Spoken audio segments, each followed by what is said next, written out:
Para mim é um motivo de muita alegria estar aqui novamente, tendo a oportunidade e o privilégio de falar de Jesus Cristo. Desde já quero agradecer a Deus por mais essa rica oportunidade, agradecer ao pastor André pelo convite, pela confiança, ao presbítero Renato, que tem sempre feito aí a mediação. Que Deus abençoe os irmãos e que Deus abençoe a igreja. Desde já eu conto com os irmãos aí para estarmos lendo algumas passagens bíblicas e também a leitura da revista, porque assim eu acho que fica menos cansativo quando os irmãos ajudam, participando, lendo, ou até mesmo comentando algo sobre a lição. Eu vou iniciar aqui lendo a introdução, que diz assim: nesta lição iremos abordar a prisão, a condenação, a crucificação, a morte, o sepultamento e a ressurreição de Jesus. Esses eventos demonstram o cumprimento da missão de nosso Salvador. Toda essa missão pode ser resumida na frase: está consumada. A obra de Cristo no Calvário e a sua ressurreição constituem a base da esperança cristã. Então, o que nós iremos estudar aqui nessa manhã? Ela é até uma lição um pouco extensa, porque o objetivo aqui é passar por todos esses eventos que foram citados aqui. Desde a sua prisão, vamos falar da sua condenação, a crucificação, sua morte, o sepultamento. Aqui também tem umas curiosidades, uns pontos importantes, e a gente já vai chegar lá. E na ressurreição de Jesus. Esses eventos podem ser resumidos na frase: está consumado. Então tudo isso se resume na seguinte frase de Jesus: está consumado. Muito embora Jesus, como a gente já viu domingo passado, quando ele estava ali orando, antes mesmo de começar esse período de tortura, de sofrimento, ele já vai orar dizendo a Deus: está consumado. Ele já estava decretando a vitória muito antes de começar esse período de tortura, de tormento. Era só questão de horas até ele consumar ali o ato da crucificação. A obra de Cristo no Calvário e a sua ressurreição constituem a base da esperança cristã. Então, o ápice do cristianismo é o sacrifício de Jesus e a sua ressurreição. Paulo vai dizer isso em sua carta lá em Coríntios, daqui a pouco a gente vai chegar lá também. Porque não faz sentido ser cristão e não crer na ressurreição de Jesus. Então, o ápice do cristianismo é a obra de Cristo ali no Calvário e a ressurreição. O tópico 1, eu vou ler o tópico 1 e a partir do segundo aí eu conto com a ajuda dos irmãos. A prisão e a condenação de Jesus. 1. A prisão. Nos capítulos 17 e 18 deste evangelho, após ter proferido o seu último discurso aos discípulos e os ter preparado para a traição de Judas Iscariotes, Jesus atravessou o ribeiro de Cedron e fez uma paragem no jardim do Getsêmani. Este jardim era também conhecido como o Monte das Oliveiras, devido à grande quantidade de oliveiras que ali existia. Naquela madrugada, o ambiente neste local parecia carregado de tristeza e de angústia. Então, algo que eu até falei aqui na última vez que eu estive presente, é que aquele ambiente, embora tenha começado com alegria, os apóstolos ali participando da ceia junto com Jesus, mas no final do dia já começou um tom de despedida. Jesus, já sabendo que essa hora havia chegado, tudo aquilo que ele havia de passar, dando as últimas instruções para os discípulos. Então aquele ambiente começou a se tornar um ambiente de tristeza e angústia.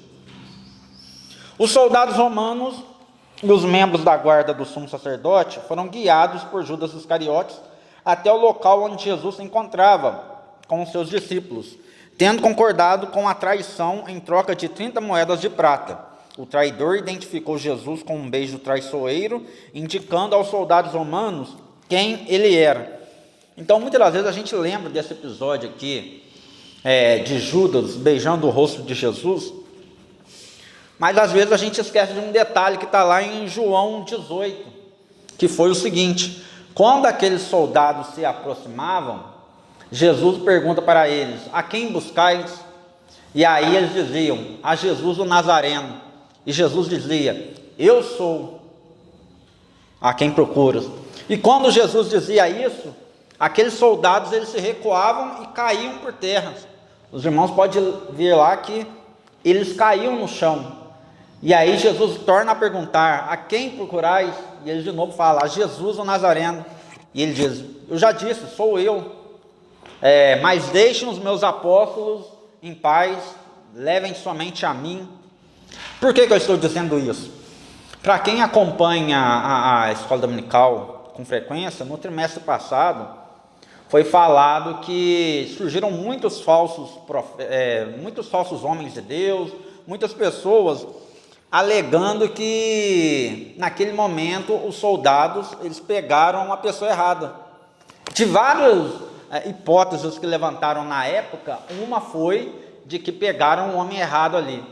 Ora, como é que pode alguém ter pegado uma pessoa errada, se Jesus passou 4 anos com eles, no modo geral, se Judas Iscariotes beijou o rosto de Jesus, se Jesus, quando dizia eu sou, aqueles homens caíam por terra, como é que pode, mesmo assim, a pessoa levar uma pessoa errada?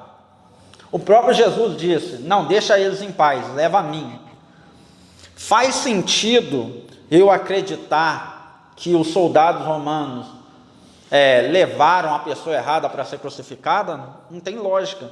Então é uma furada, é uma falácia de quem levantou isso na época e propagou. Mesmo porque, se eles tivessem pegado uma pessoa errada, a vinda de Jesus aqui perdia o sentido. Porque é igual, já foi falado aqui na introdução, o ápice da vinda de Jesus aqui foi ele morrer na cruz e ressuscitar.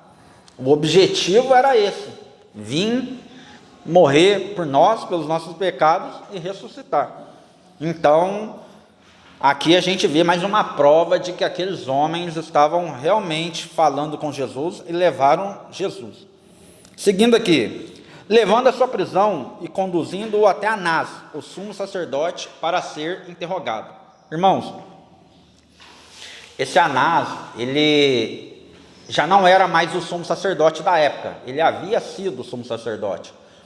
Porém, ele passou o posto, ele passou o cargo para o seu genro, Caifás. Mas como aquele homem era um homem muito respeitado, as pessoas respeitavam ele, a primeira pessoa que eles levaram para Jesus ser julgado foi para Anás, então, que era sogro de Caifás. Mas lembrando, ele era um ex-sumo sacerdote. Se a gente for ver o Antigo Testamento, a gente vai ver que sumo sacerdote só havia um por vez e só era destituído desse cargo quando ele morria, e aí levantava um outro. Porém, já no Novo Testamento, esse cargo já havia virado um cargo político, já havia virado um cargo onde não era mais da linhagem dos levitas, mais especificamente da família de Arão. Então se tornou um cargo político. Por isso que há essa troca sempre quando se faz necessário, porque o rei, o governador achava por bem colocar alguém de confiança e ia lá e trocava. E por isso que a gente vê tanto o sumo sacerdote sem visão, já não estava nem mais seguindo a ordenança de Cristo, de Deus lá no passado, que era de manter o sumo sacerdote da linhagem de Levi. Seguindo aqui: em seguida, depois de ter sido agredido, o nosso Senhor foi levado perante o governador Pilatos. Irmãos, de Anás até Pilatos tem um intervalo de tempo aí, e eu quero comentar com os irmãos, tá? Para os irmãos entenderem melhor. Alguém já deixa aberto Lucas 23? Inclusive, após a leitura, Não fecha não, porque a gente ainda vai ler Lucas 23 umas 2 vezes, tá? Mas então, como é que foi aquela noite de Jesus? Após ser pego ali no Monte das Oliveiras, foi levado primeiramente a Anás, um ex-sumo sacerdote, que era um homem respeitado. Em seguida, ele foi levado até Caifás. Esse sim era o sumo sacerdote atual. E ele era genro de Anás. Então, levaram Jesus até Caifás, levaram Jesus até o Sinédrio. E ali havia todas aquelas pessoas que tinham voz ali no Sinédrio. Alguém abra Mateus 26, vamos ler também 3 versículos ali. O que aconteceu? Chegando ali, Caifás chama 2 falsas testemunhas que distorcem, começam a distorcer aquilo que Jesus havia dito. Porque ele disse que o templo seria destruído e que ele ergueria em 3 dias. Mas Jesus não estava se referindo ao templo físico, ao templo local. Jesus estava se referindo ao seu próprio corpo. E aí, durante aquele interrogatório, Jesus vai dizer assim para Caifás: eis que vocês verão o Filho do Homem assentado à destra de Deus e vindo sobre as nuvens. Nesse momento, Caifás fez ali o seu showzinho, o seu teatro, já rasgou as suas vestes e gritou: blasfêmia, ele está blasfemando.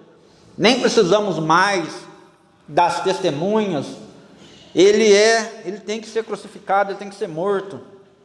Então, Caifás faz ali o seu teatro. Quem achou Mateus 26?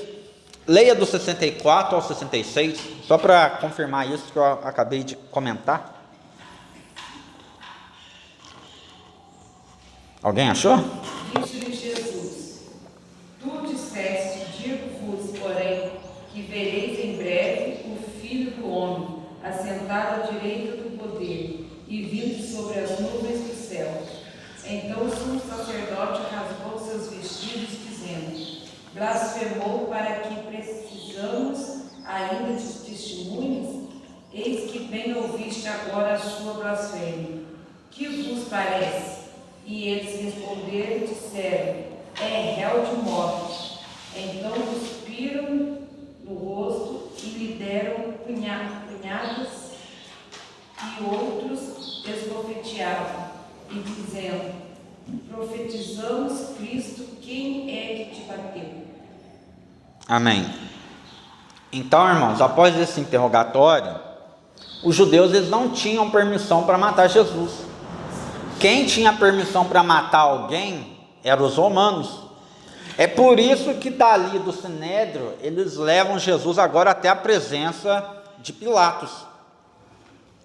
Quem achou Lucas 23, leia o versículo 2, fazendo favor. E ali começaram a acusá-lo, dizendo: encontrando este homem pervertendo a nossa nação, impedindo que se pague imposto a César e afirmando ser ele o Cristo Rei. Amém. Daqui a pouco a gente vai continuar lendo Lucas 23. Então aqui já começaram contando uma mentira para Pilatos, dizendo: aqui, esse homem merece ser crucificado porque ele diz que não é para pagar impostos, contrariando uma ordenança de César. Se a gente olhar nas Escrituras, a gente vai ver um momento que as pessoas questionaram Jesus acerca dos impostos. Perguntaram para ele: qual que é a sua opinião sobre impostos? Jesus, em momento algum, ele vai dizer: não paguem. Muito pelo contrário, ele vai dizer: o que está na moeda aí? Qual que é a imagem que está na moeda? Temos a imagem de César. Jesus vai dizer: então, dê a César o que é de César e dá a Deus o que é de Deus. Então você vê que eles estão nitidamente mentindo para Pilatos, dizendo que Jesus era contra pagar impostos. Porém, Pilatos, a Bíblia vai dizer que ele tentou libertar Jesus por diversas vezes. Ele não engoliu essa conversa. Ele não viu pecado em Jesus, ele não viu falha em Jesus. E daí ele descobriu, ele encontrou uma brecha para se livrar daquela situação. Ele tomou conhecimento que Herodes estava ali em Jerusalém, o julgamento estava ocorrendo em Jerusalém. Então, o que ele disse? Vou mandar Jesus para lá. Eu vou pedir para o pastor continuar lendo, e daí eu complemento essa história. Lucas 23, pode ler do versículo 5 ao 7. Mas eles insistiam cada vez mais, dizendo: ele agita o povo, ensinando por toda a Judéia. Começou na Galiléia e agora chegou aqui. Quando Pilatos ouviu isso, perguntou se o homem era galileu. Até o 7? Amém. Ao saber que Jesus era da região governada por Herodes, e estando este de Jerusalém aqueles dias, Pilatos enviou Jesus a Herodes. Irmãos, então vamos voltar aqui no que já foi, acredito eu, ensinado nos trimestres passados, nas lições passadas. Israel naquela época era dividido em 3 regiões: sul, o centro e o norte. Jerusalém ficava na região sul, ou seja, na Judéia. E a região ali central era Samaria, os samaritanos, onde os samaritanos habitavam. Pilatos, ele tomava conta, era dessas 2 regiões, sul e centro.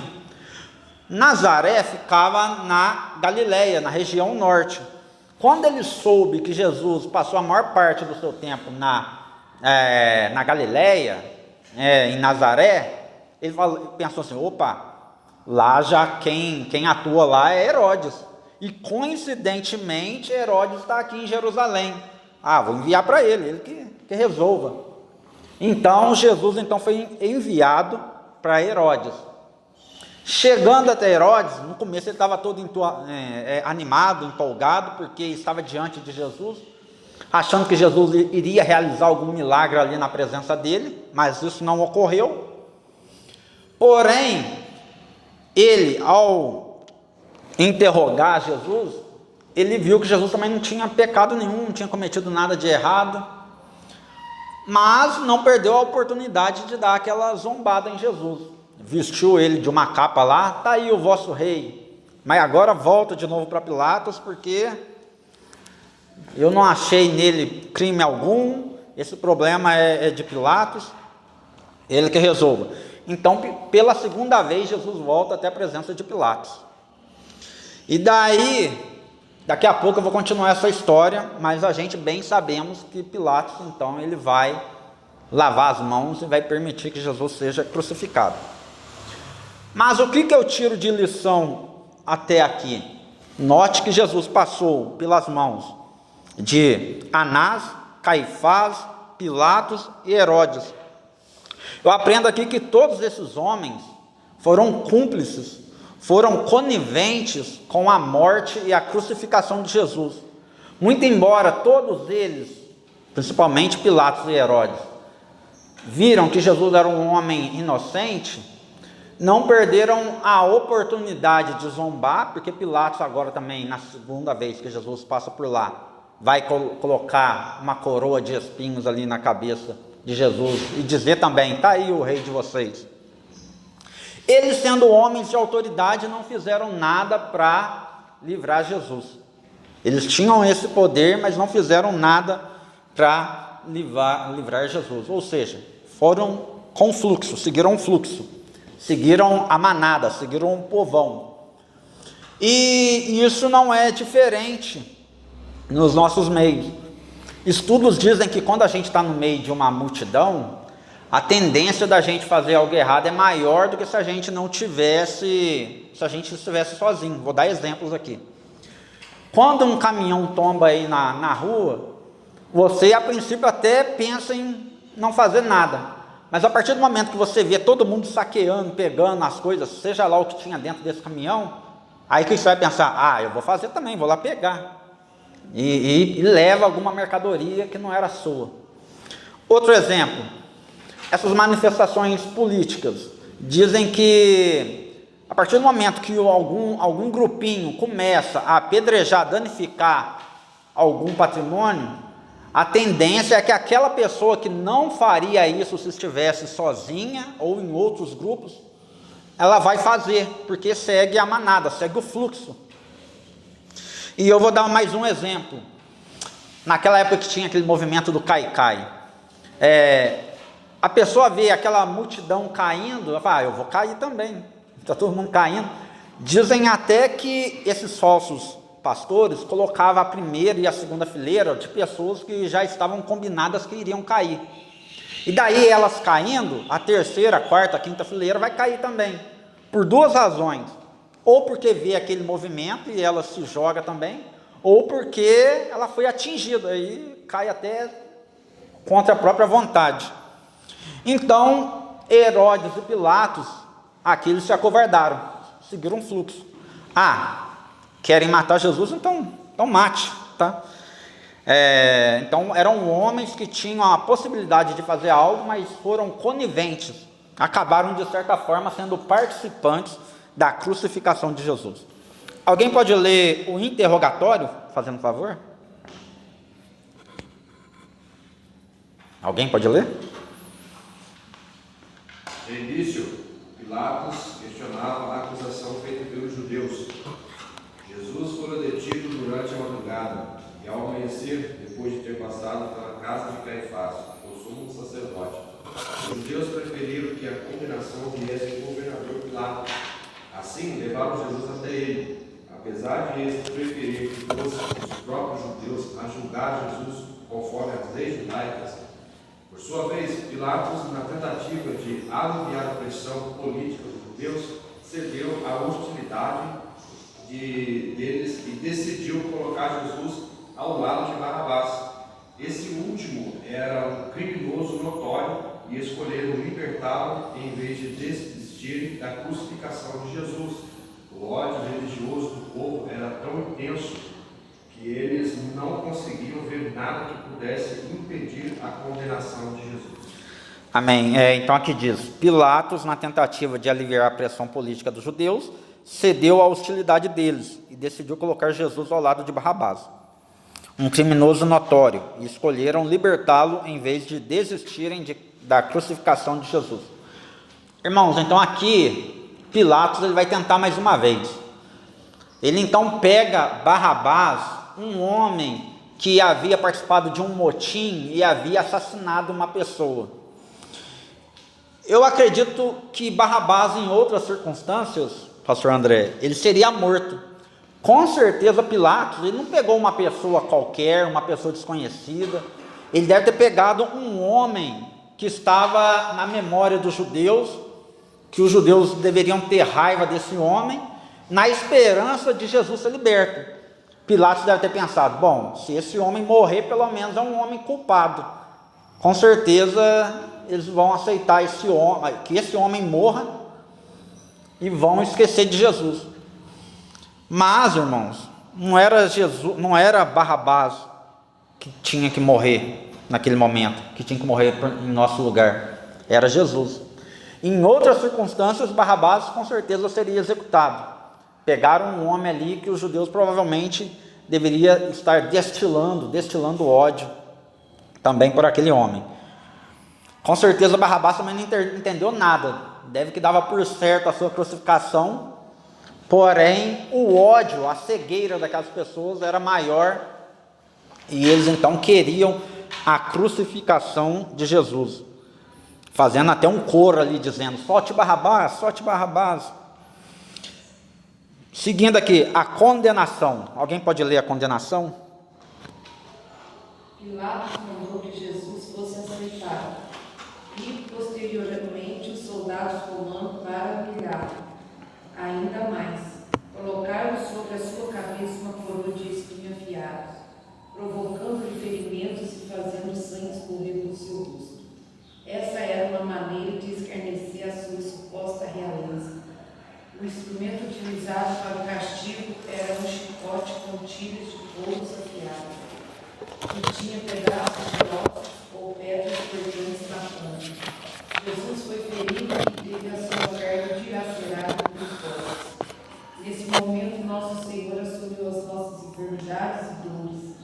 Foi afligido, oprimido, foi castigado pelas nossas transgressões e iniquidades, cumprindo assim a profecia do profeta Isaías. Amém. Então Pilatos cede à pressão. E ele não só cede à pressão, como agora ele ordena que açoitem Jesus, que coloquem uma coroa de espinhos na sua cabeça, como uma forma de escarnecer Jesus. Aqui diz, o instrumento utilizado para os castigos era um chicote com tiras de couro afiadas, que tinham pedaços de ossos ou pedras cortantes na ponta. Jesus foi ferido e teve a sua carne dilacerada pelos golpes. Irmãos, um filme que retrata bem esse momento, que é rico em detalhes, é o filme Paixão de Cristo, que eu acredito que todo mundo já assistiu, ou se não, acho que pelo menos uma vez vale a pena, porque ali mostra como ocorriam as torturas da época, mostram esses chicotes com pontas afiadas, muitas das vezes feita com ossos. E aqui diz uma coisa que eu achei interessante, são 3 frases, e eu vou trazer para os irmãos. Segundo a flagelação romana, podia-se ser aplicada por 3 modos distintos de martírio. O primeiro, o modo chamado fustigatio, em que a pessoa era espancada de forma menos severa por crimes leves. Então essa era a primeira punição. A segunda, chamada de flagelatio, punição que era aplicada de forma brutal por crimes considerados mais graves. E tem a terceira que Jesus passou, que é o modo verbenatio, que se aplicava como castigo mais cruel, que era a crucificação. Então Jesus recebeu ali a pior sentença da época, que era esse verbenatio. Continuando aqui, neste momento, nosso Senhor assumiu as nossas enfermidades e dores, foi afligido e oprimido, foi castigado pelas nossas transgressões e iniquidades, cumprindo assim a profecia do profeta Isaías. Aqui se cumpria o que o profeta Isaías está dizendo lá em Isaías 53, que é: verdadeiramente ele tomou sobre si as nossas enfermidades e as nossas dores levou sobre si, e nós o reputamos por aflito, ferido de Deus e oprimido. Mas ele foi ferido pelas nossas transgressões e moído pelas nossas iniquidades. O castigo que nos traz a paz estava sobre ele, e pelas suas pisaduras fomos sarados.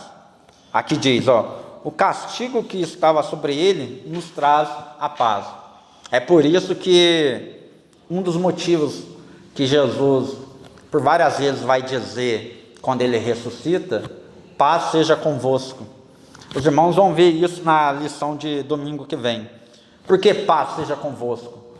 Um dos motivos pela qual ele passou por tudo isso era justamente nos trazer essa paz. Amém? Alguém quer fazer algum comentário desse primeiro tópico? Ô, Roger. Oi. Comentar acerca da postura de Pilatos. E é uma atitude que pode ser que a gente acaba tomando nos dias de hoje. A necessidade e a aprovação da barca, Maioria. da multidão. Você vê que ele teve a oportunidade de fazer o certo, mas ele queria a aprovação das pessoas, da multidão, viu que não tinha condenação. Tanto que jogou Jesus para lá, jogou Jesus para cá e não tinha, usou esse artifício aí. Eu costumo dizer que até aqui na congregação que. Nossa, cheiro bom, até quando a gente vai fazer a coisa certa, a gente quer fazer do nosso jeito. O jeitinho, vou fazer, mas é assim. Você viu que colocou a possibilidade de escolher, entre Barrabás e Jesus. Poderia ter ligado, sabia que era uma briga que não era dele, era uma guerra dele, que não era dele. E o que me chamou a atenção é que foi muito estranho, nem Herodes queria condenar Jesus. Você vê no passado aí, né, dos herodianos lá, quando os magos vieram falar de Jesus, mataram aquele tanto de criança, e agora estava ali, no descendente dele, na mão do descendente, ele está aqui, ó. Ele está aí, não ordenou a morte dele. E detalhe, irmãos, que eu lembrei que agora, o Sinédrio, ele agiu de forma errada, porque dizem que o Sinédrio não funcionava de noite, e o julgamento de Jesus ocorreu às pressas de noite, só para crucificar Jesus até o período ali da Páscoa. E acerca de Herodes, que o pastor aqui mencionou, eu até comentei outro dia, semana passada, de que adiantou Herodes, quando soube que Jesus nasceu, mandar matar essa multidão de crianças, preocupado com o seu posto, sendo que a criança havia acabado de nascer, ia levar ali uns 20, 30 anos para Jesus. Eles interpretaram errado a profecia. Eles achavam que Jesus ia se tornar governador ali dos judeus, ia tomar o posto de Herodes, de Pilatos. Então, aquele Herodes do passado, ele pensou que ia perder o cargo para uma criança que havia acabado de nascer. E a Bíblia diz que ele morreu quando Jesus ainda era criança. Então, de que adiantou aquela matança toda? Ele estava preocupado com dali a 20, 30 anos. Se eu não me engano, ele não durou nem 8 anos depois que Jesus nasceu. Então, para você ver, a maldade daquele homem também deixava ele cego, a ponto de achar que ele ia se perpetuar no poder, e acabou morrendo mais cedo do que ele imaginava. Outro ponto, os judeus eram a favor da crucificação? Se eles eram a favor? Não fazia parte da lei judaica crucificar alguém. Eu imagino assim, o tanto que os judeus eram contra, condenavam essa prática romana. Mas aí, quando Jesus pediu para crucificar. Tanto é que eles não tinham autoridade para matar, né? Nem fazia parte não fazia. Das leis, porque é a Bíblia, né? Não fazia parte, mas como que era de interesse pessoal, né, dos sacerdotes fariseus, saduceus, chegou a esse ponto de querer a crucificação do judeu. Daqui a pouco, irmãos, a gente vai ler um versículo aqui que fala sobre crucificação no Antigo Testamento. Eu separei aqui, nós já vamos chegar lá. Porém, os judeus só levaram até os romanos porque eles não tinham permissão para matar, viu? Era só na lei romana que havia essa permissão. Por isso que eles começam a envolver Pilatos, Herodes, tá? É por isso que eu disse que todos eles foram coniventes com a decisão ali dos judeus. Tópico 2, alguém poderia ler? Crucificação, morte e sepultamento de Jesus. O caminho do Calvário. O caminho do Calvário. Após a tentativa de Pilatos evitar a crucificação e libertar Jesus, não conseguiu impedir o castigo mais severo. Finalmente, no versículo 16, lê-se então: entregou-lhe para que fosse crucificado. Sobre os açoites dos soldados, Jesus carregava a sua cruz até chegar ao Golgotá, local conhecido como lugar da caveira, devido à forma que o monte apresentava. Em João 19:18, menciona-se que o Golgotá era um lugar onde as pessoas podiam testemunhar o horrível drama ao qual os soldados romanos submetiam os condenados. No Evangelho sinóticos, Mateus, Marcos e Lucas, foram registrados detalhes sobre os eventos durante a crucificação do Senhor. Ao lado de Jesus, à sua esquerda e à sua direita, estavam 2 outros homens acusados como criminosos, sendo que Lucas narra o arrependimento de um deles, enquanto o outro zombava de Jesus. É curioso notar que o profeta Isaías também mencionou isso anteriormente no capítulo 53:12, afirmando que ele foi contado para os transgressores. Amém. Alguém abra João 19, vamos ler 2 versículos. Aqui diz: após a tentativa de Pilatos evitar a crucificação e libertar Jesus, não conseguiu impedir o castigo mais severo. Aqui a gente vai ver o exato momento que fez com que Pilatos cedesse à vontade do povo. Quem achou João 19, leia o versículo 12 e 13, fazendo um favor. Desde então Pilatos provocava soltá-lo, mas os judeus clamavam dizendo: se solta este, não és amigo de César. Qualquer que faz o rei é contra César. Já leu o 13? Ouvindo, pois, Pilato este dito, levantou Jesus para fora e assentou-se no tribunal no lugar chamado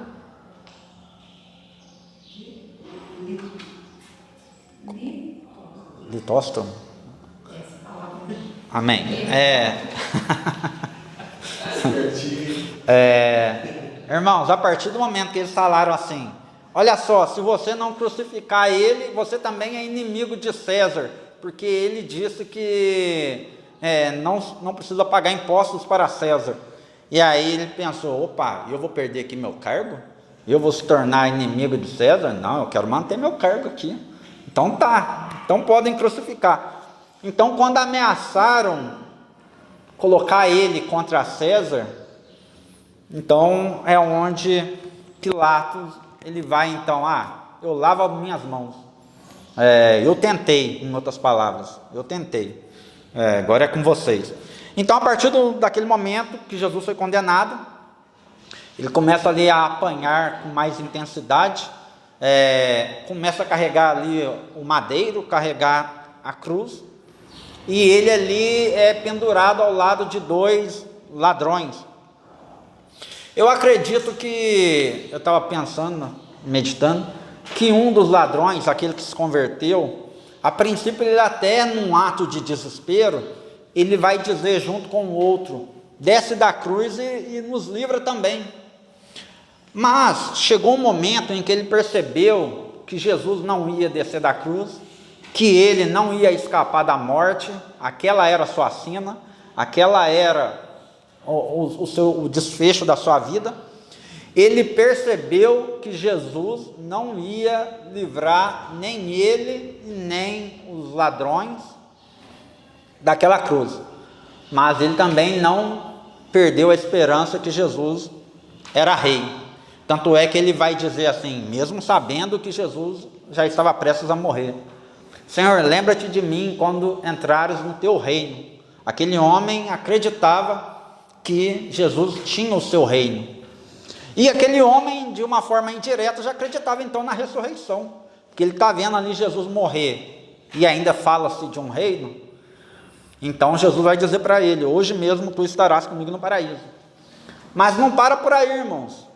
Aquele ladrão vai falar para o outro: para de zombar dele, a gente merece tudo isso. Você não vê que esse homem nada fez? A Bíblia vai dizer que Jesus morreu primeiro que os outros ladrões.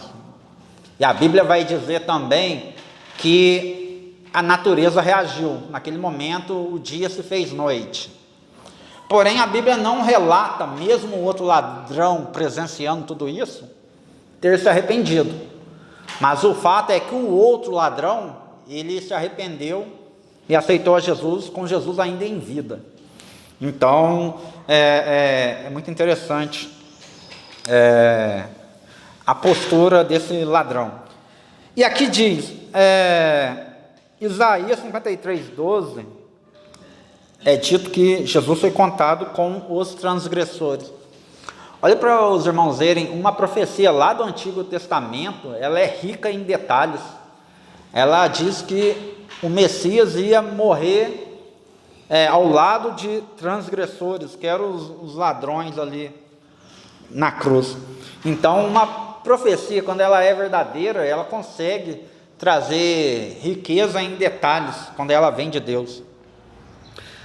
Alguém quer fazer um comentário? Vou ler aqui o tópico 2. A missão foi encerrada. Como homem, Jesus experimentou a sede, que foi a sua última necessidade humana antes de morrer na cruz.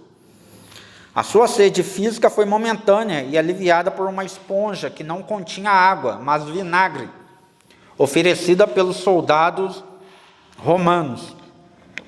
Irmãos, alguns historiadores eles vão dizer que essa bebida, que era vinagre com fel, ela tinha um efeito sedativo.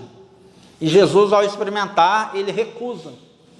Eu acredito que ele recusa não só pelo fato de não ser água, mas Jesus não queria passar por aquele momento sedado, com sedativo. Mesmo porque também, quando ele provou, logo em seguida ele já veio a falecer. Então, aquele medicamento, vamos dizer assim, nem chegou a fazer efeito. Mas é interessante ver que, pelo menos de acordo com alguns historiadores, aquilo era para tentar amenizar a dor, e Jesus, ao experimentar, ele recusa. Então é interessante isso. Continuando, ao pedir água para saciar sua sede, nosso Senhor tinha plena consciência de que a Escritura estava se cumprindo e que aquele momento final, como homem, se aproximava. Assim, ciente de que sua missão na terra estava completada, não hesitou em proclamar a vitória do plano divino ao afirmar: está consumado. A obra de Jesus estava concluída. O seu grito não era de derrota, mas sim uma declaração da realização de uma tarefa confiada pelo Pai. Alguém abra João 12. Aqui agora a gente vai ler 4 passagens seguidas, tá? Porque aqui tem alguns pontos importantes a se comentar. Alguém abre João 12, outro abre em Deuteronômio 21, outro abre em João 19 e outro deixa aberto em Salmo 34. Vou repetir. João 12, Deuteronômio 21, João 19 e Salmos 34. Então, aquele brado de Jesus não foi de derrota, mas era Jesus, então, dizendo que a sua obra aqui na terra estava consumada, estava finalizada, foi realizada de forma perfeita. Quem achou João 12, leia o versículo 23 e o 24, fazendo favor. E Jesus lhe respondeu dizendo: é chegada a hora em que o Filho do Homem há de ser glorificado. Na verdade vos digo que, se o grão de trigo cair na terra e não morrer, fica ele só, mas se morrer, dá muitos frutos. Não, essa frase de Jesus eu acho muito bonita e é muito coerente, faz muito sentido, porque olha só o que ele está dizendo. Para a gente plantar uma árvore, é necessário muitas das vezes um grão, uma semente, cair na terra e morrer. E após a morte dessa única semente, nasce uma árvore com muitos frutos, se produz muitos frutos. E ele estava se referindo a si. É necessário que eu morra para que a partir disso haja muitos frutos. E até hoje os frutos estão sendo colhidos, né? A gente está aqui depois de mais de 2000 anos seguindo Jesus Cristo, que é a cabeça do corpo. João 19, vamos começar por Deuteronômio 21, falando acerca da crucificação que a gente havia mencionado aqui anteriormente. Deuteronômio 21, quem achou, leia o 22 e o 23. Então, todos os homens da sua cidade o apedrejaram, até que morra, e tirarás o mal do meio de ti, e todo Israel ouvirá e temerá. Quando também em alguém houver pecado, digno do juízo de morte, e for morto, o pendurares no madeiro. Pode ler o na frente. O seu cadáver não permanecerá no madeiro, mas certamente enterrarás no mesmo dia, porquanto o pendurado e maldito de Deus, assim não contaminarás a tua terra, que o Senhor teu Deus te dá em herança. Amém. Vamos lá em João 19. Quem achou, leia do 31 ao 36. Tem a ver com essa passagem, irmãos. Os judeus, pois, para que no sábado não ficassem os corpos na cruz, visto como era a preparação, pois era grande o dia de sábado, rogaram Pilatos que lhes quebrasse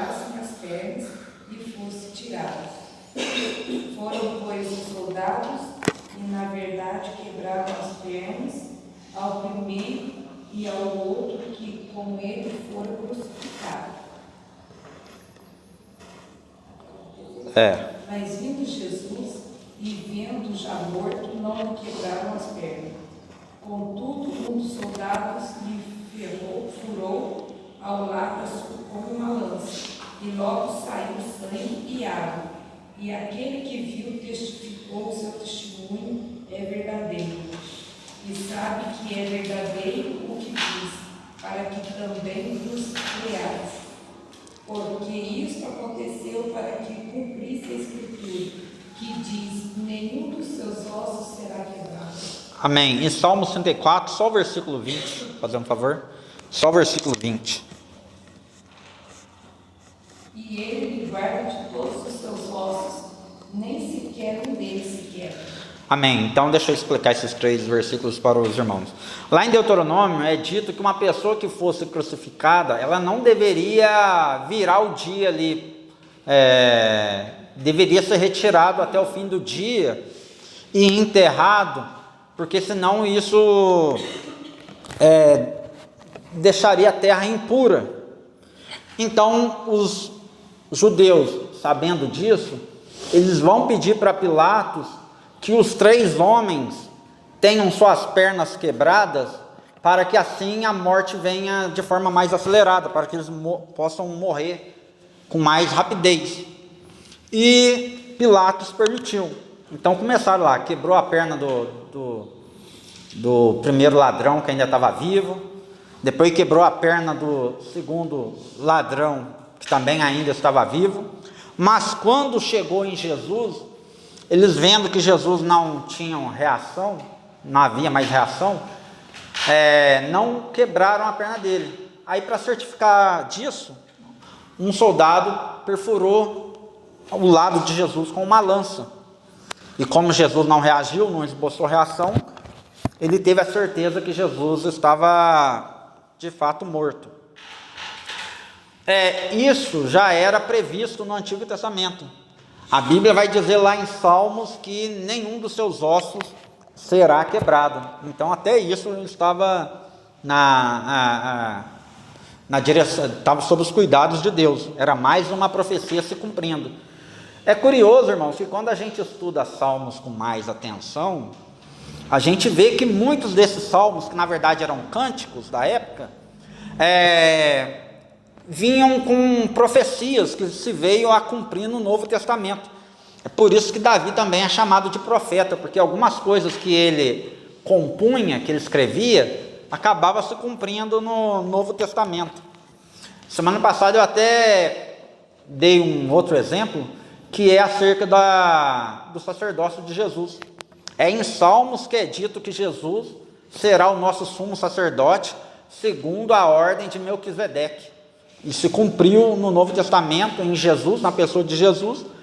E Hebreus também vai falar muito sobre esse sacerdócio segundo a ordem de Melquisedeque.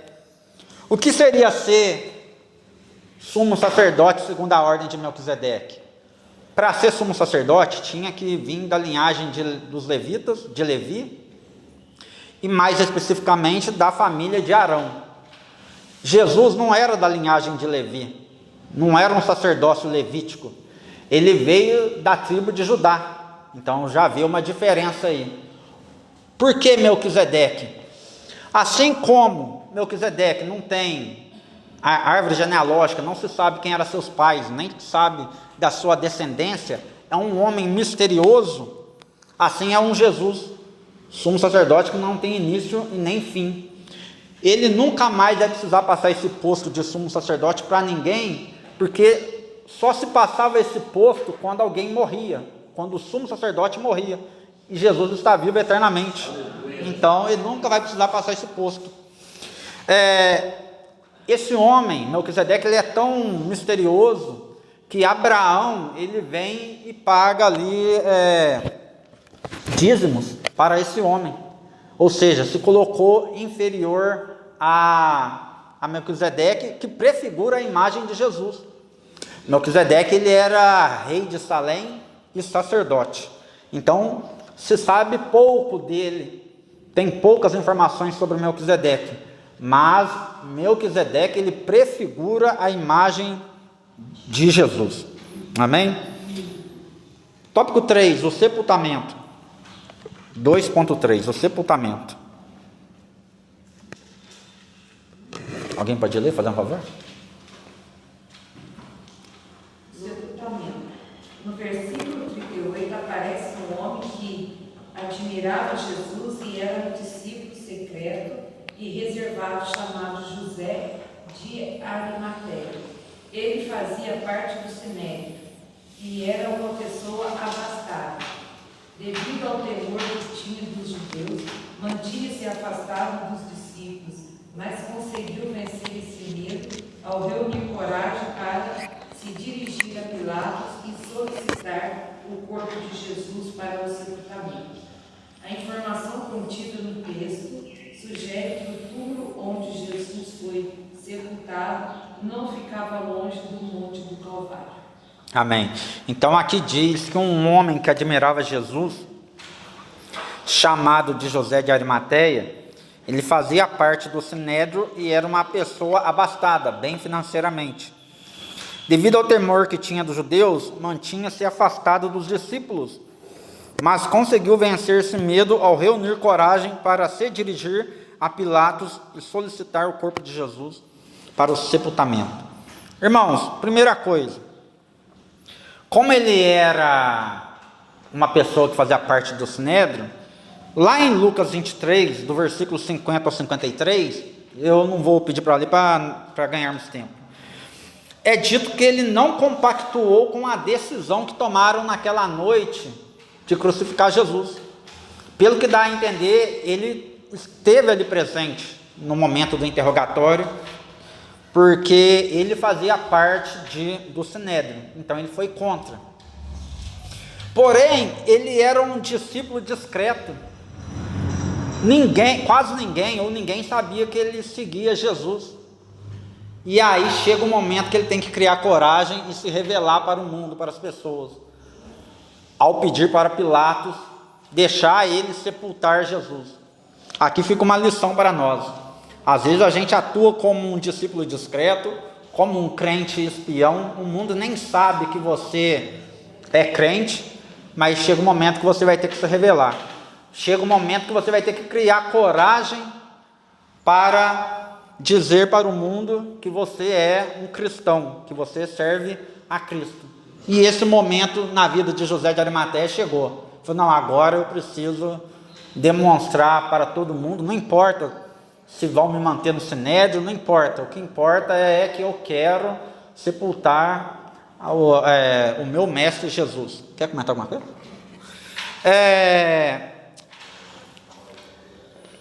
Uma outra coisa que eu anotei aqui que eu achei interessante é que Jesus, ele nasceu numa manjedoura, num estábulo, numa estrebaria ali, ou seja, nasceu num ambiente simples, como pobre, porém ele já foi sepultado como rico. Por quê? Porque só os ricos, eles tinham aquele tipo de sepulcro, que era no formato de uma gruta, no formato de uma caverna, aonde se fechava com uma pedra deslizante, rolante, mas para abrir ela era necessário vários homens empurrando ela. As pessoas mais simples, os pobres, eram enterrados da maneira que a gente está habituado a ver aí, no chão. E Jesus, então, ele é enterrado num sepulcro de rico, porque José de Arimateia, ele era um homem bem financeiramente. É por isso que tudo leva a crer, embora não seja o objetivo da Bíblia fazer menção disso, que Lázaro e Marta e Maria vinham de uma família de uma situação financeira melhor, porque Lázaro também foi enterrado num sepulcro dessa forma. Talvez era um sepulcro que vinha da família, porque ali não colocava apenas um corpo, de tempos em tempos ia colocando outros corpos. Mas a Bíblia diz que aquele sepulcro de Jesus nunca havia sido utilizado. E aqui eu até abro de novo, vou voltar lá no trimestre passado. Tem gente que diz que Maria, Marta, Maria Madalena, aquelas mulheres, elas foram no sepulcro errado, por isso que não encontraram Jesus lá. Ora, José de Arimateia, sendo o dono daquele sepulcro, ele também iria no sepulcro errado, será? E com certeza ele sabia exatamente onde era o seu sepulcro. Então é outra falácia que não faz o menor sentido, mesmo porque tem uma passagem da Bíblia que diz que aquelas mulheres acompanharam até o sepultamento. Então como é que hoje você vê aonde é o lugar do sepultamento e 2, 3 dias depois você num ato equivocado vai num outro sepultamento, num outro sepulcro? Então, mais uma vez, não faz sentido quando as pessoas se levantam para tentar dizer que Jesus não ressuscitou. Finalizamos aqui o tópico 2. Alguém quer fazer algum comentário? Vamos para o tópico 3 então. A ressurreição de Jesus. Alguém poderia ler? O túmulo vazio. Na manhã do primeiro dia da semana, domingo, ocorreu um terremoto na área do sepulcro, e um anjo de Deus deslocou a pedra, sentando-se sobre ela. Foi nesse instante que Jesus ressuscitou do lugar onde o seu corpo se encontrava. O túmulo ficou vazio, servindo como uma evidência clara da ressurreição de Jesus dentre os mortos. No Evangelho de João é relatado que após o sábado judaico, Maria Madalena dirigiu-se ao sepulcro, acompanhada por Maria, mãe de Tiago e Salomé, com a intenção de pedir o corpo de Jesus. Ao chegarem lá, a pedra já tinha sido retirada, e ao encontrarem o sepulcro escravado na rocha, não encontraram o corpo de Jesus. O túmulo estava vazio. Amém. Alguém abra Mateus 27. Abra Mateus 27, vamos ler alguns versículos. Na manhã do primeiro dia da semana, num domingo, ocorreu um terremoto na área do sepulcro. Maria Madalena dirigiu-se ao sepulcro, acompanhada por Maria, mãe de Tiago e Salomé, com a intenção de ungir o corpo de Jesus. Ao entrarem no sepulcro escavado na rocha, não encontraram o corpo de Jesus. O túmulo estava vazio. Quem achou Mateus 27, leia do 64 ao 66, fazendo favor. Nada, pois, que o sepulcro seja guardado com segurança, até o terceiro dia. Não se dê o caso que os seus discípulos vão de noite e o furtem e digam ao povo: ressuscitou dos mortos, e assim o último erro será pior do que o primeiro. E disse-lhe Pilatos: tendes a guarda, ide guardai como entenderdes. E indo eles, seguraram o sepulcro com a guarda, selando a pedra. Agora leia o 28, capítulo da frente aí, do 1 ao 4. Tendo passado o sábado, ao raiar do primeiro dia da semana, Maria Madalena e a outra Maria foram visitar o túmulo. E eis que aconteceu um forte terremoto, pois o anjo do Senhor desceu dos céus, e chegando ao túmulo, rolou a pedra da entrada e assentou-se sobre ela. O anjo tinha o aspecto de um relâmpago, e suas vestes eram alvas como a neve. Os guardas foram tomados de grande pavor e ficaram paralisados de medo como mortos. Agora leia do 11 ao 15, para terminar. E quando iam eles, que alguns da guarda chegando à cidade, anunciaram aos príncipes dos sacerdotes todas as coisas que haviam acontecido. E congregados eles com os anciões, e tomando conselho entre si, deram muito dinheiro aos soldados, dizendo: vieram de noite os seus discípulos, e dormindo-lhes o furtaram. E isso chegaram a ser ouvido o presidente. Nós o persuadiremos e vos poremos em segurança. E eles, recebendo dinheiro, fizeram como estava instruído, e foi divulgando este dito entre os judeus até o dia de hoje. Amém. Irmãos, deixa eu explicar o que está acontecendo aqui. Aqueles homens, sabendo que Jesus havia dito que no terceiro dia ele ressuscitaria. Tem até o próprio momento em que Jesus fala: esse templo será derribado e no terceiro dia ele será novamente reerguido. Aqueles homens, sabendo disso, eles vão combinar o seguinte: olha, deixem guardas lá no sepulcro por 3 dias, para não acontecer dos discípulos roubarem o corpo de Jesus e dizerem que ele ressuscitou. Então, olha que curioso, Jesus, ele não poderia ressuscitar no 4º dia, 5º, 6º ou 7º dia, porque senão eles iam alegar que só foi na hora que os soldados saíram de lá que Jesus desapareceu. Então, olha para você ver, até nisso, Jesus tinha que ressuscitar no 3º dia, não só porque ele havia dito, mas é pelo fato de que os guardas iriam ficar ali só por 3 dias. E daí, o que acontece? Vêm os anjos, removem a pedra, aqueles homens, eles caem no chão aterrorizados, estavam em choque com aquela situação, e daí eles vão relatar isso para os sacerdotes, para os fariseus, saduceus. Aí sabe o que eles combinam? Olha, a gente vai pagar vocês aqui para dizer que vocês são um bando de incompetentes. Vocês estavam dormindo e daí os soldados os judeus vieram, os apóstolos vieram e sequestraram o corpo de Jesus. Vocês estavam num sono profundo, não viram ele chegar e levaram o corpo de Jesus. Então foi essa a história que se propagou entre eles. Mas a verdade é que o que aconteceu foi outra coisa. Quando as mulheres elas vão pela manhã até o sepulcro de Jesus, eu acredito o seguinte: aquelas mulheres estavam indo ali para passar perfume no corpo, ter um cuidado ali com o corpo de Jesus, pelo carinho que elas tinham com Jesus. E eu acredito que na cabeça delas elas iriam dizer assim: abre aí, tira a pedra, remove a pedra, deixa a gente fazer o que tem que fazer. E na cabeça dos soldados eu acho que também eles não viam problema, afinal de contas, eu acho que eles dariam conta de mulheres. E as mulheres não iam sair carregando o corpo correndo e eles não iam dar conta.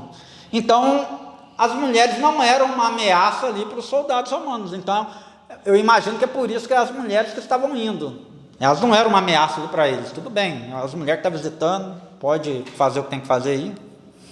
Porém, quando Maria Madalena e as mulheres chegam lá, elas vê a rocha já removida, a pedra removida.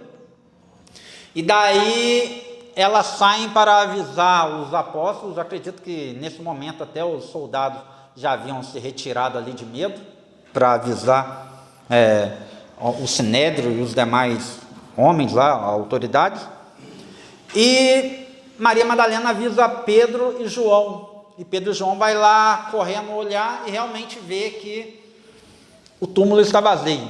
E daí eles vão embora, as mulheres vão dar a notícia para os outros apóstolos, e Maria Madalena havia retornado pela 2ª vez ali no sepulcro. E quando ela retorna, ela vê ali 2 anjos, dialoga com eles. Em seguida ela vê uma 3ª pessoa, ela acreditava ser o jardineiro, e a partir do momento que aquele homem o chama ela pelo nome, os olhos dela se abrem e ela vê que estava falando com o próprio Cristo. Olha que privilégio, ser a primeira mulher, ou melhor, ser a primeira pessoa a ver o Cristo ressurreto. Ela que veio lá do mundão, a Bíblia diz que Jesus havia expulsado demônios dela, agora ela se torna ali a primeira pessoa a ver Jesus ressurreto. E Jesus então vai dizer: avisa os demais que eu estou vivo e que em breve estarei entre eles. Irmãos, uma outra coisa que me chama a atenção aqui: o corpo de Jesus, esse corpo transformado, ele podia levitar, tanto é que os apóstolos vê Jesus subindo aos céus e eles ficaram assim olhando, admirando. Esse corpo podia teletransportar ou atravessar paredes, porque do nada ele aparecia assim nas casas. E sabe o que me chama a atenção? A pedra, ela foi removida, não foi para Jesus sair, mas foi para a gente entrar, para a gente poder testemunhar que Jesus estava vivo. Então, por isso que a pedra, ela foi removida. Imagina um falso profeta aí, sepulta o seu mestre, e ele fala assim, o nosso mestre ressuscitou, ele está vivo também. Aí você, incrédulo, vai dizer assim, então remove a pedra aí para a gente ver que lá não tem nada. Não, larga a mão disso, você não confia nas minhas palavras, não? Você não confia em mim, dá muita preguiça, dá muito trabalho ter que remover a pedra, deixa quieto. Confia nas minhas palavras. Mas Jesus é diferente. Ele não só ressuscitou, como ele removeu a pedra para que todos testemunhassem. Isso me lembra até o episódio em que João Batista, ele pede para um dos seus discípulos ir até Jesus e perguntar, tu és mesmo o Messias ou devemos aguardar outro? E daí, qualquer falso profeta ia dizer o quê? Eu sou o Messias, pode confiar em mim. Mas Jesus não apenas falou isso, como ele pegou aquele discípulo de João Batista e mostrou muitos milagres que ele realizou. Aí agora volta lá e fala para João Batista que eu sou de fato o Messias. E ele voltou e falou. E João Batista ali perto de morrer, sabendo que ia morrer, perder a cabeça, acredito eu que ele ficou mais aliviado. Falei, então não estou morrendo em vão. Eu estou morrendo em prol do verdadeiro evangelho. Então, tenha isso em mente. A pedra não foi removida para Jesus sair. O corpo de Jesus, ele transpassava qualquer matéria. Mas ele foi removido para que todos pudessem testemunhar que Jesus estava vivo. Amém? A ressurreição com base na fé cristã. Vou ler aqui para contribuir com os irmãos. Em sua abordagem sobre a importância da ressurreição, o apóstolo Paulo dirigiu-se aos coríntios, afirmando que Cristo ressuscitou dos mortos, e que se essa afirmação não fosse verdadeira, a nossa fé e a nossa mensagem seriam inúteis. Alguém abre 1 Coríntios 15? Vamos ler rapidamente, porque esse capítulo aqui, no que diz respeito à ressurreição, ele é valiosíssimo, muito importante. Quem achou 1 Coríntios 15, pode ler do versículo 12 ao 20. Olha só como é perigoso você não acreditar que Jesus ressuscitou. Olha só o que Paulo vai dizer. Quem achou pode ler, do 12 ao 20. Ora, se se prega que Cristo ressuscitou dos mortos, como diz algum entre vós que não há ressurreição de mortos? E se não há ressurreição de mortos, também Cristo não ressuscitou. E se Cristo não ressuscitou, logo é vã a nossa pregação e também é vã a vossa fé. E assim somos também considerados como falsas testemunhas de Deus, pois testificamos de Deus que ressuscitou a Cristo, a qual, porém, não ressuscitou, se na verdade os mortos não ressuscitam. Já foi até o 20? É que a visão passou. Tá. Porque se os mortos não ressuscitam, também Cristo não ressuscitou. E se Cristo não ressuscitou, é vã a vossa fé, e ainda permanecemos vossos pecados. E também os que dormiram em Cristo estão perdidos. Se esperamos em Cristo, só nesta vida, somos os mais miseráveis de todos os homens. Mas agora Cristo ressuscitou dos mortos e foi feito as primícias do que se dorme. Amém. Irmãos, então o que Paulo está dizendo aqui? Se a gente não acredita na ressurreição de Jesus, primeiro, eles são mentirosos. Eles quem? Todo mundo que viu a Cristo ressurreto. Inclusive, Paulo se coloca nesse grupo porque ele diz que Jesus se revelou por último a ele. Então, estão chamando nós, todo mundo que viu, de mentiroso. E outro, se a gente não crê na ressurreição, em outras palavras, ele está dizendo que nós estamos perdendo tempo. Somos os mais miseráveis dos homens, só aguardando Jesus nessa vida. Mas ele vai dizer que Jesus, ele é as primícias, ele é o primeiro. Assim como ele venceu a morte, um dia também nós iremos vencer, ressuscitando, com o corpo transformado. A Bíblia até vai dizer que a morte ela é o último inimigo a ser batido, vencido. Então nós temos que ter essa esperança de que um dia ressurgiremos como Jesus ressurgiu. Continuando, existem pelo menos duas razões para crermos na ressurreição do Senhor Jesus. A primeira, baseia-se nas palavras de Jesus que afirmara ser necessário que ele ressuscitasse dentre os mortos. Eu não vou pedir para ler por causa do tempo, mas Jesus várias vezes ele vai dizer que ele iria ressuscitar. Os discípulos que a princípio não entendiam isso, mas constantemente, como por exemplo lá em João 29, capítulo 20, versículo 9, é um exemplo de Jesus dizendo que ele iria ressuscitar. A segunda razão é o fato de Pedro e João terem verificado que Jesus já não estava no sepulcro quando souberam do túmulo vazio. Irmãos, não tem lógica os apóstolos, vamos pegar aqui o exemplo de Pedro e João, que foram até o túmulo de Jesus e viu que estava vazio, morrer por uma mentira. Eles não só morreram, mas eles foram perseguidos a vida toda, depois que propagaram o verdadeiro evangelho. Então, não tem lógica eles viverem uma vida de perseguição se foram eles que ocultaram o corpo de Jesus. Mas a partir do momento que você tem convicção daquilo que viu e ouviu, daquilo que presenciou, por exemplo, Pedro, um privilégio enorme, talvez foi o único homem que andou sobre as águas depois de Jesus. Depois que você tem certas experiências com Deus, como é que você vai negar? Não tem como. Então, aqueles homens, eles morreram porque tinham convicção daquilo que estavam defendendo. No entanto, Maria Madalena olhou novamente para dentro do túmulo e viu dois anjos de Deus que lhe asseguraram que Jesus estava vivo. Ela não conseguiu imaginar que seria a primeira pessoa a contemplar Jesus de forma gloriosa. Ele a instruiu para comunicar aos discípulos que ele estava vivo e que brevemente teriam a oportunidade de vê-lo também.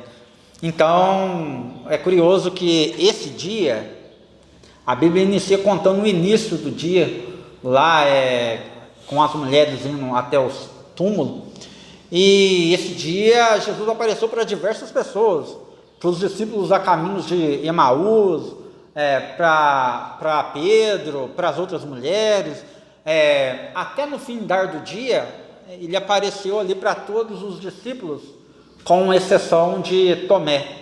Então foi um dia ali que Jesus apareceu para diversas pessoas. E só um detalhe aqui, curioso, é que eu acho que eu até falei isso aqui no outro domingo que eu estive presente. Tomé só veio a ver Jesus 8 dias depois. Jesus só apareceu para ele e para os discípulos novamente 8 dias depois. Então eu acredito que foi uma mistura de sentimentos ali de Tomé. Ao mesmo tempo aquela alegria de todo mundo estar dizendo, ele ressuscitou, eu vi ele está vivo. Tinha aquele outro lado, nossa, mas por que eu não vi? Será que eu sou menor do que os demais? Então é aquela mistura de empolgação com um pouco de aflição. Então é curioso, Jesus esteve presente entre eles nos próximos 40 dias aproximadamente, aparecendo para diversas pessoas.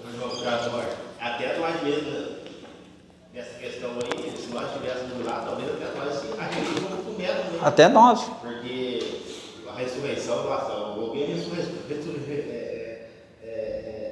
ressurreição de novo. Fala, mas como pode? Então até a gente, eu acho que a gente fala tanto, como é foi credo, como foi isso, mas acho que até nós teríamos esse sentimento um pouco de Tomé também. Esse trimestre me ajudou a me colocar muito no lugar de Tomé. Porque assim, imagina, você está aqui, está 12 aqui. Imagina 11 começa a ter a mesma visão e só eu que não. Ou os 11 começam a falar em línguas, só eu que não. O que você vai pensar? Nossa, mas por que eu estou de fora? Qual que é o problema comigo? O que está acontecendo? Aí você mesmo às vezes começa a se inferiorizar. E a gente tem que entender, irmãos, que Tomé poderia não estar presente por diversos motivos.